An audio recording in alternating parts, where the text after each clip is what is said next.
दोस्तों ये एक कहानी है एक ऐसे 9 साल के बच्चे की जिसका बचपन किसी नर्क से कम नहीं था, लेकिन उस बच्चे ने हार नहीं मानी और पूरी दुनिया को अपने कदमों पर झुका दिया। चलिए देखते हैं कैसे। तो कहानी की शुरुआत सन 1172 से होती है, जहां हम अभी के नॉर्थ वेस्टर्न चाइना के इलाके को देखते हैं, जिसे उस समय टेंगुट किंगडम के नाम से जाना जाता था, जिसको टेंगुट राजवंश ही चलाता था। यहाँ पर कई सारे मंगोलियन ट्राइब्स के ग्रुप्स रहते थे, जिनके सरदार को खान कहा जाता था। इस ट्राइब्स के खानों की आपस में बहुत गहरी दुश्मनी होती थी, क्योंकि ये सभी लोग पावर में बने रहना चाहते थे, जिसके चलते इनके बीच अक्सर लड़ाइयां चलती ही रहती थी। इन लड़ाइयों में बहुत सारे लोग मारे जाते थे। मंगोलों की दुनिया में कोई नियम कानून नहीं थे, इसलिए इनको एक सुप्रीम खान की सख्त जरूरत थी, ताकि ये सभी लोग एकजुट होकर रह सके। यहाँ से सीन शिफ्ट होता है और हम एक आदमी को देखते हैं जिसका नाम येसुई था, और ये चाइना के वेस्ट साइड से एक छोटा मोटा खान था। इस समय येसुई एक सफर पर निकला था। उसके साथ उसका 9 साल का बेटा तेमुजिन भी था। दरअसल येसुई अपने बेटे के लिए एक वाइफ ढूंढने के लिए निकला था। रात होने पर वो अपने दोस्त के ट्राइब पर आराम करने के लिए रुकते हैं। वहीं जब तेमुजिन अपने घोड़े के पास खड़ा होता है तो उसके पास एक छोटी लड़की आती है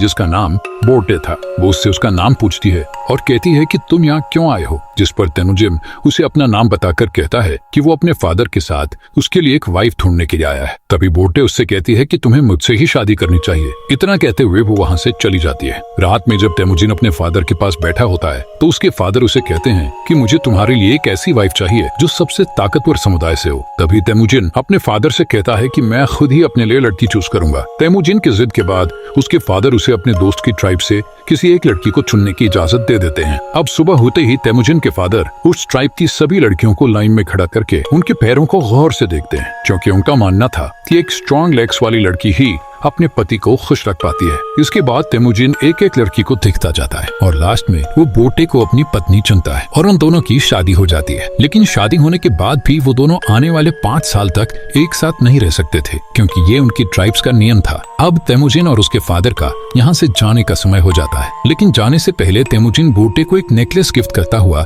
उसे कहता है कि वो उसके लिए जल्द ही वापस आएगा। यहाँ से येसुई तेमुजिन और अपने लोगों के साथ सफर पर निकल जाता है। कुछ दूर चलने के बाद वो लोग एक जगह पर आराम करने के लिए रुकते हैं। यहाँ पर वो सभी लोग काफी सतर्क थे, क्योंकि ठीक उनके सामने थोड़ी दूर एक और खान की ट्राइब के लोग बैठे थे। थोड़ी देर बाद उस खान का एक आदमी येसुई के लिए एक कटोरी में दूध लाता है, जिसका मतलब शांति का पैगाम था, और वो लोग समझौता करना चाहते थे। येसुई वो दूध की कटोरी ले लेता है और सामने बैठे खान के लिए भी अपनी तरफ से एक दूध की कटोरी भेजता है। येसुई के आदमी येसुई को खुद वो दूध पीने से पहले अपने किसी नौकर को पिलाने के लिए बोलते हैं, लेकिन येसुई उन्हें ऐसा करने से मना कर देता है, क्योंकि वो उस खान का विश्वास नहीं तोड़ना चाहता था और खुद ही वो दूध पी जाता है। दूसरी तरफ खान भी येसुई का भिजवाया हुआ दूध पी लेता है। थोड़ी देर बाद जब वो लोग